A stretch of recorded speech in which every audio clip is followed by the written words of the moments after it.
Hello everyone and welcome back to my channel. आज explain करूंगी ski into love का episode 5। अगर आप लोगों को अच्छा लगे सो प्लीज़ वीडियो को लाइक करना और सब्सक्राइब भी कर देना। चैनल 1000 पूरे होने वाले हैं, तो चलिए वीडियो को स्टार्ट करते हैं। एपिसोड 5 की स्टार्टिंग में सी हॉस्पिटल में बेहोश थी। डॉक्टर चोंग को कहती है उसे रेस्ट की ज़रूरत है। चोंग को नैन कॉल करके कहती है बेसी और यान वांगटन एकेडमी गए हैं। इधर सारे लोग के को ढूंढने आए थे और के को कहने लगते हैं कि आज जी हॉस्पिटल में है तो सिर्फ तुम्हारी वजह से। तभी वहाँ चोंग आता है और के को कहता है मुझे लगता था कि तुम लोग बस बुरे स्नोबोर्डर्स हो, लेकिन तुम लोगों का तो कैरेक्टर भी ख़राब है। के कहता है कौन बुरा कोच है, वो मैंने आज जी को सिखा के देख लिया। तो चोंग के को कल एक कंपटीशन के लिए चैलेंज करता है और चला जाता है। चोंग हॉस्पिटल में आके देखता है जी चिल्ला रही थी। डॉक्टर कहती है इसके पैरों में चोट लगी है लेकिन ये देखने नहीं दे रही।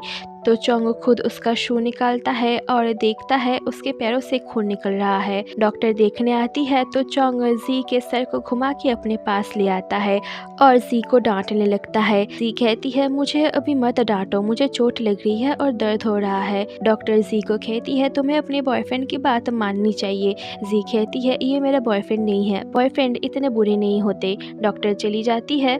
चोंग जी से सॉरी कहता है उसे कि अगर मैं तुम्हारे साथ होता तो तुमको चोट नहीं लगती, पर जी सॉरी कहने से मना करती है। चोंग जी के लिए न्यू स्लीपर्स लेके आया था और उसे पहनाता है।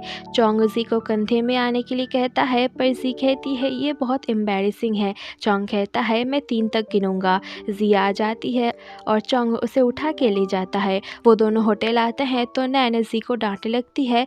जी के कहने पे चोंग उसे नीचे खड़ा कर देता है। नैन से जी को के और उनके बीच हुई लड़ाई के बारे में पता चलता है तो चोंग जी को फिक्र करने से मना करता है। अब जी और नैन बात कर रहे थे। नैन जी को समझाती है इमिंग लौट रहा है तो तुम्हें उसके लिए रेडी रहना पड़ेगा और तुम जो चोंग के लिए सोचती हो ये सही नहीं है। तुम एक टूरिस्ट हो, यहाँ से चली जाओगी, लेकिन चोंग यहीं से है और उसे यहीं रहना पड़ेगा। जी हाँ कहती है। जी अब रूम में चोंग के ब्रोंज मेडल जीतने के बाद वाला इंटरव्यू देख रही थी। चोंग कहता है अब नेक्स्ट गोल्ड लाऊंगा, पर फिर उसने रिटायरमेंट ले लिया। जी इंटरनेट से देखती है चोंग ने किसी पर्सनल रीज़न की वजह से रिटायर हो चुका है। जी को जानना था क्यों, पर वो बाद में कहती है मुझे उससे कोई फर्क नहीं पड़ता कि उसने रिटायरमेंट क्यों लिया। इधर रात को चोंग अकेले स्कीइंग कर रहा था और पास्ट की बातें सोचता है। दाई उससे गुस्से से कहता है तुमको ओलंपिक और अपनी टीम का कोई फिक्र है या नहीं जो रिटायर कर रहे हो। चोंग कुछ ना बोल के वहाँ से चला जाता है। दाई कहता है तुम बहुत डरपोक हो। नेक्स्ट डे चोंग के पास जी आती है। जी चल नहीं पाएगी इसीलिए चोंग ने पहले से बग्गी रेडी रखा था। दोनों उस पर बैठ के नैन और यान के पास आते हैं। नैन बग्गी को देख के जी से कहती है ये तो बहुत ज़्यादा हो गया। यान चोंग को कहता है वांगटन एकेडमी 11 बजे आएंगे। चारों अब कंपटीशन की जगह में आते हैं जहाँ सब पहले से मौजूद थे। बेसी ने चोंग के कहने पे जी के लिए चेयर लेके आया था। तभी वहाँ दाई दुओ स्टंट करने लगता है। जी उसे देख के नाइस बोलती है जो चोंग को अच्छा नहीं लगता। दाई उनके पास आके कहता है आज तुम लोग का कंपटीशन है ना, अगर हार गए तो बहुत बेइज्जती होगी।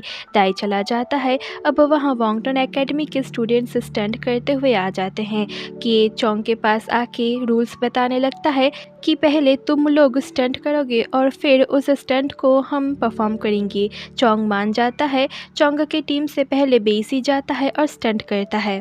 फिर केक की टीम से एक लड़का जाता है पर बेसी जितना अच्छा नहीं कर पाता। इसके बाद चोंग की टीम से स्टंट होता है और के की टीम के मेंबर्स बस गिर रहे थे, जो देख के का मुंह लटक जाता है। यान जाके इतना अच्छा स्टंट करता है, ये देख के की टीम का एक लड़का डर जाता है तो के खुद उस स्टंट को परफॉर्म करता है और इसी के साथ हुआयाना के स्टंट करती है, पर ये स्टंट भी के का टीम बेकार करती है। लास्ट में चोंग आके कहता है मुझे तो स्टंट करने की ज़रूरत ही नहीं पड़ी। हार के और उसका टीम वहाँ से चले जाते हैं और ये लोग बहुत खुश होते हैं। तभी दाई आके चोंग को कहता है ये लोग तुम्हारे लायक नहीं है, पर मैं तो हूँ ना, मुझसे मुकाबला करो। चोंग मान जाता है। जी टेंशन ले रही थी पर नैन कहती है चोंग एक प्रो है इसलिए फिक्र मत करो। अब वही स्टंट होने वाला था जो स्टंट करते हुए चोंग का पास्ट में एक्सीडेंट हो गया था। नीचे एक आदमी रुक के स्टंट देखने लगता है। दाई चोंग को कहता है इसे एक रियल टूर्नामेंट समझो।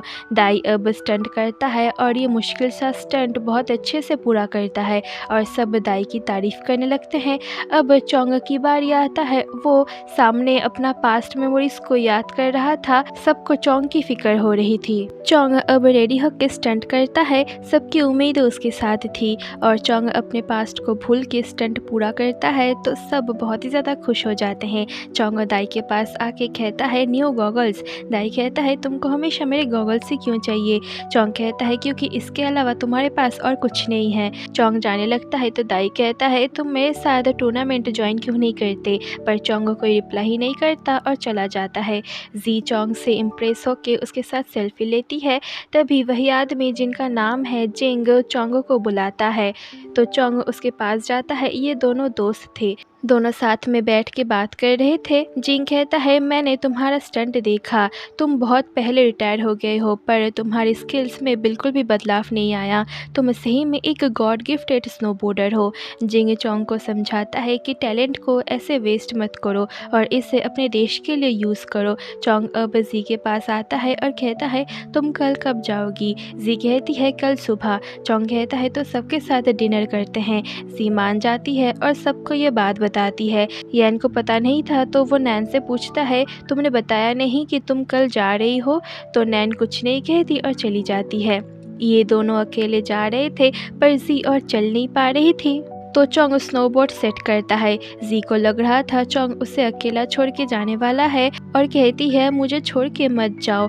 चोंग कहता है स्नोबोर्ड में बैठो। जी बैठती है और चोंग का पैर को कस के पकड़ लेती है। चोंग अब उससे ही जी को नीचे ले जाने लगता है। पहले तो जी को डर लग रहा था पर फिर उसे बहुत मज़ा आने लगता है।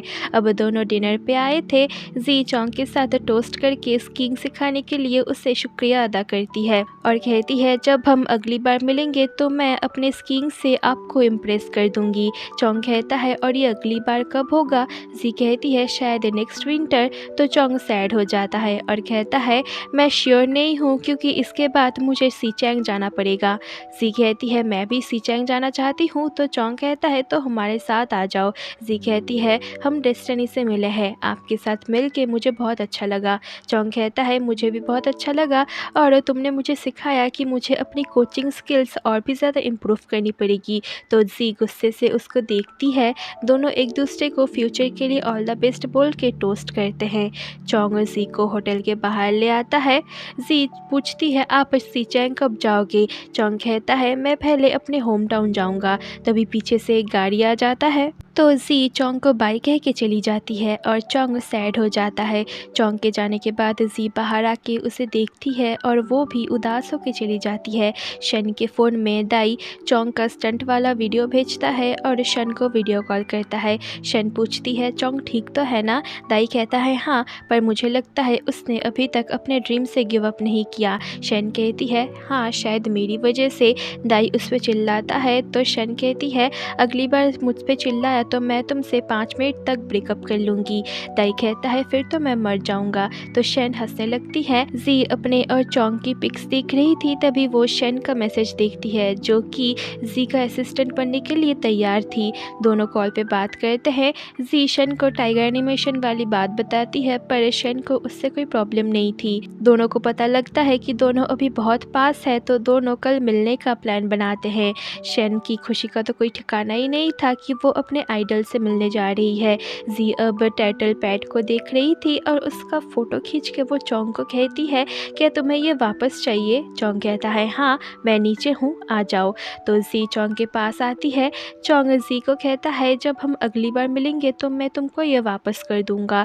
जी कहती है क्या हम फिर से मिल सकते हैं और यहीं पर ही एपिसोड 5 एंड हो जाता है। होप कि आप लोगों को वीडियो अच्छी लगी हो सो प्लीज़ वीडियो को लाइक करके चैनल को सब्सक्राइब कर देना। मिलते हो आपसे नेक्स्ट पार्ट में, तब तक के लिए बाय बाय।